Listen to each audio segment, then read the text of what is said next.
Bundan oldingi savol bergan odamni manimcha davomiy savoli. Bu holatda xuddi o'zimni aybdor his qilib ketyapman. Bu holat yaqinda boshlandi. Kim bola yaqinda boshlanayotgan bo'lsa, uni tuzatib olsa bo'ladi. Bolangiz 5 yoshgacha dudulanish bo'layotgan bo'lsa, bu normal holat.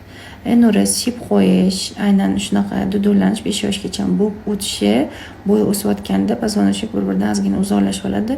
Shuning uchun естественный holat. Lekin 5 yoshdan keyin bo'layotgan bo'lsa, bu уже diagnoz hisoblanadi.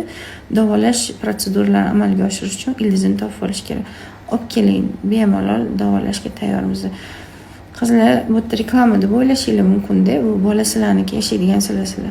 Men sizlarga yordam bermoqchiman xolos. Astoydil qayerdan kelayotganini topib olsangiz tuzatsa bo'ladi deb aytyapman.